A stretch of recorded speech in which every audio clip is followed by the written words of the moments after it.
Senhor presidente, senhoras e senhores deputados, foi muito dura, senhor presidente, a luta do povo brasileiro para restabelecer o Estado democrático de direito.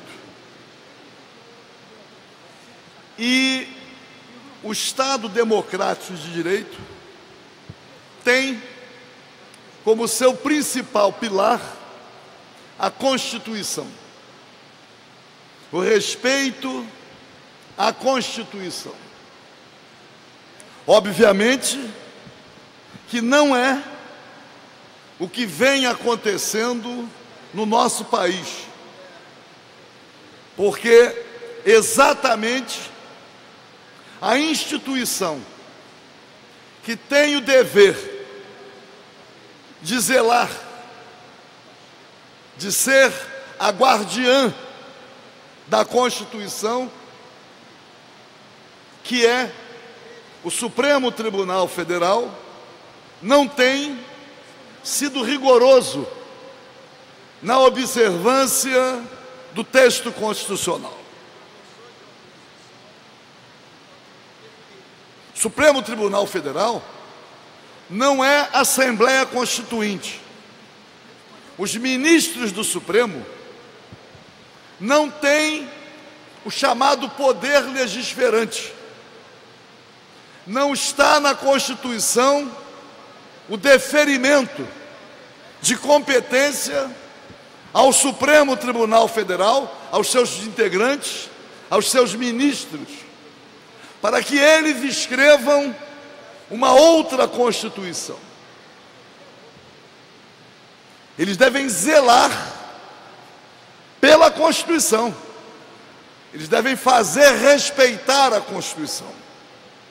O Supremo Tribunal Federal também, há muito, deixou de ser um colegiado. Cada ministro do Supremo Tribunal Federal é o Supremo Tribunal Federal. E cada um decide hoje, monocraticamente, de acordo com o respectivo convencimento. Eu poderia citar aqui inúmeras decisões do Supremo Tribunal Federal pelo colegiado ou de isoladamente ministros do Supremo, decisões flagrantemente inconstitucionais. Não há a possibilidade de estabelecer qualquer parâmetro entre o Supremo Tribunal Federal aqui no Brasil e a chamada Suprema Corte nos Estados Unidos. Muitos equivocados, por vezes até, chamam o Supremo Tribunal Federal de Suprema Corte.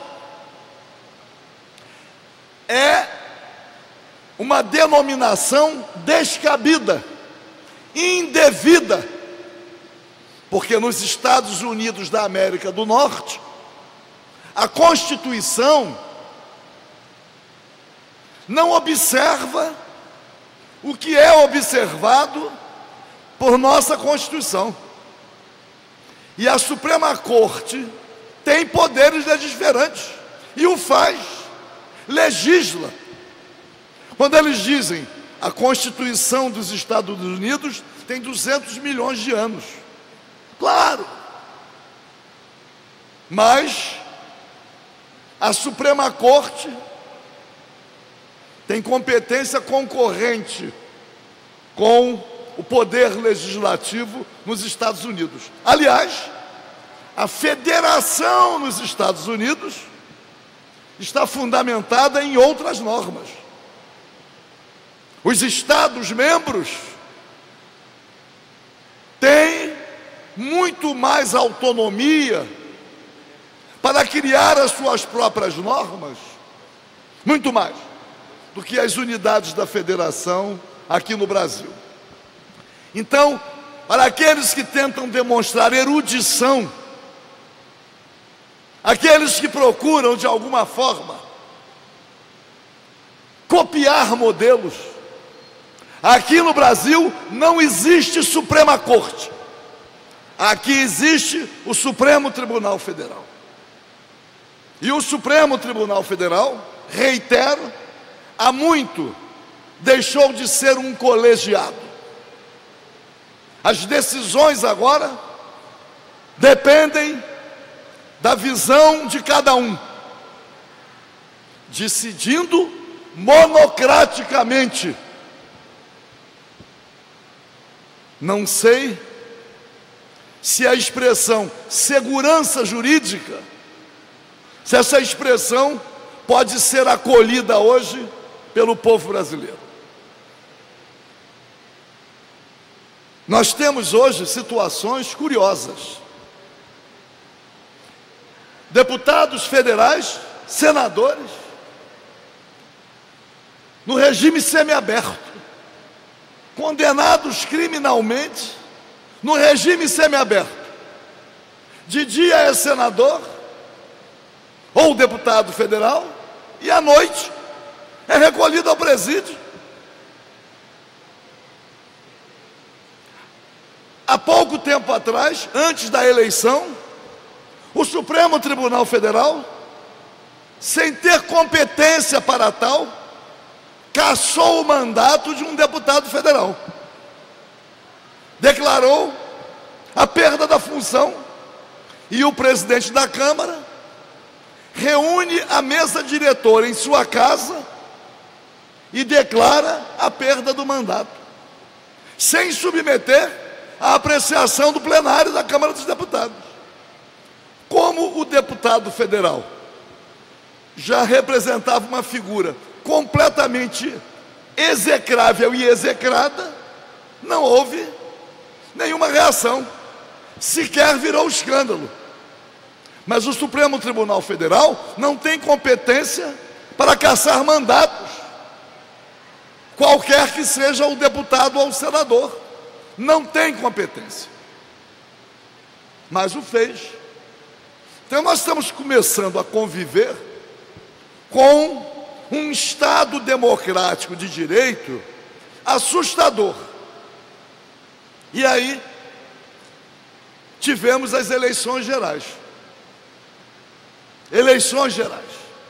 E eu fico percebendo que alguns incautos, em nome da defesa do Estado democrático de direito, não querem se submeter ao resultado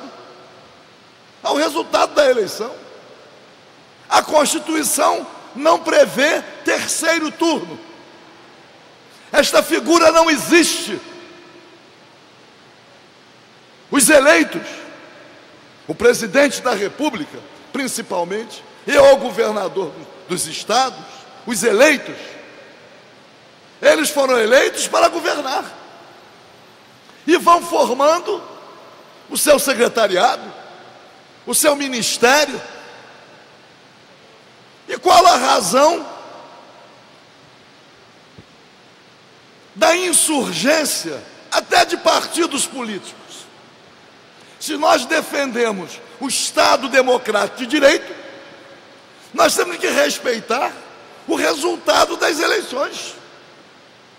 O povo brasileiro, chamado a se manifestar, elegeu seus governantes e elegeu seus representantes nas casas legislativas.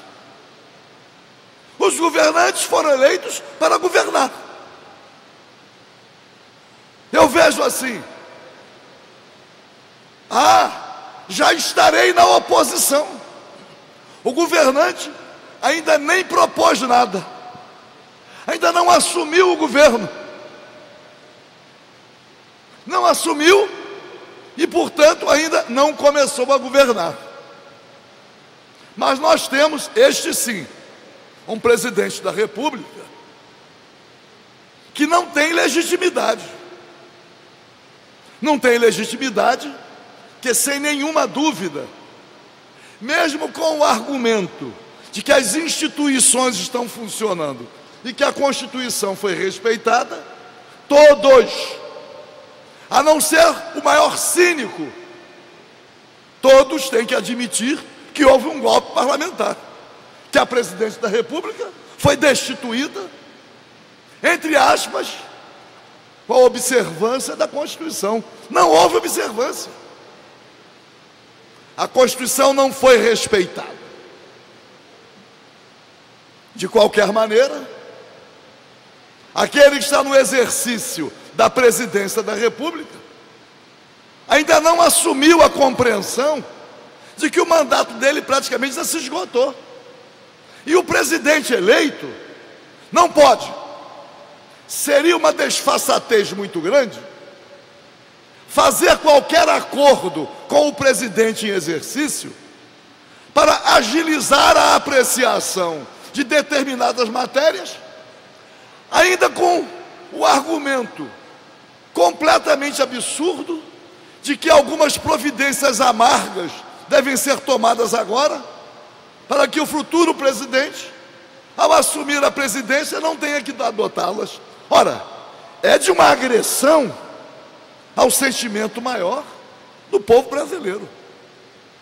O atual Congresso Nacional deve, pelo menos, votar o orçamento e deixar a reforma da Previdência. A pressão que vem de fora, inclusive, para que seja feita a reforma da Previdência, ainda no exercício de 2018, a pressão é tão descabida, ainda dizendo que se a reforma da Previdência não for feita, o país fica ingovernável. Mas como? Se os efeitos da reforma sinalizada só serão percebidos daqui a 20 anos. Ora, eles não podem dizer que eles têm uma responsabilidade com o futuro do país. Eles que já se demonstraram completamente irresponsáveis, eles agora querem enfiar goela dentro da classe trabalhadora uma reforma previdenciária que só terá efeitos em relação à receita e orçamento daqui a 20 anos. Chega a ser uma provocação. De qualquer maneira, senhor presidente, eu venho a esta tribuna para dizer: não vamos, e será um erro, perseverar na contestação em relação ao resultado. O povo brasileiro se manifestou. O presidente da República, como qualquer governador de estado, está legitimado pelo voto popular para organizar o seu ministério. Diz assim: mas o juiz Sérgio Moro aceitou ser presidente da República. O juiz Sérgio Moro agiu de modo a interferir na manifestação popular. Não foi o juiz Sérgio Moro sozinho, foi o Poder Judiciário, com a aquiescência do Supremo Tribunal Federal. Não adianta colocar nas costas de um os louros da vitória ou o ônus da derrota. Achei até importante que o juiz Sérgio Moro aceitasse. Aliás, eu nem imaginei que ele não aceitaria, porque na medida em que ele se dispôs a visitar o presidente, ele visitou para manifestar acolhimento ao convite. O convite foi divulgado amplamente. E por que é importante que ele tenha acolhido? Que ele vai agora compor um governo. Ele agora será também vidraça. Ele antes, considerando o sistema vigente, mesmo ele cometendo algumas ilegalidades, como as cometeu, sem ser responsabilizado, mesmo assim, o sistema protege. Ele é acobertado, protegido, pela independência da magistratura. Um juiz faz o que quer no nosso país. Aliás, quando falam na ditadura do judiciário, é isso. Faz e não é responsabilizado. Esta é a nossa situação. Então, defender o Estado Democrático de Direito, primeiro, é acolher o resultado. Segundo, lutar para que a Constituição seja respeitada. Mas a Constituição tem que ser respeitada por todos, independente de preferências políticas ou amizades pessoais. Mas o Supremo Tribunal Federal vem se desmoralizando. Não pode perseverar nesse caminho, porque o Supremo Tribunal Federal tem sido o primeiro a descumprir a Constituição. E com isto, vai demonstrando pelo mau exemplo a possibilidade da Constituição ser desrespeitada por outros, em escalões do judiciário, escalões intermediários ou menores. De qualquer maneira, senhor presidente, lutamos para que houvesse eleições gerais. Lutamos em defesa das liberdades democráticas. Lutamos em defesa do Estado de Direito. Lutamos. Fomos vitoriosos, pô.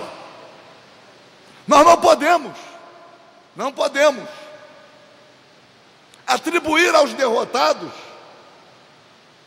na defesa do Estado Democrático de Direito, os louros da vitória. A alternância no poder acontece? Acontece. O povo vai ter a possibilidade de reavaliar. O povo vai ser governado por aquele que teve a maioria de votos na presidência da República e nos estados. Então, senhor presidente, veio esta tribuna dizer: salve a democracia, que está longe ainda de ser alcançada. Que Estado Democrático de Direito é uma coisa, liberdades democráticas estão inseridas no Estado Democrático de Direito. Mas alcançar a democracia, senhor presidente, no seu sentido mais amplo, ainda estamos muito longe. Muito obrigado.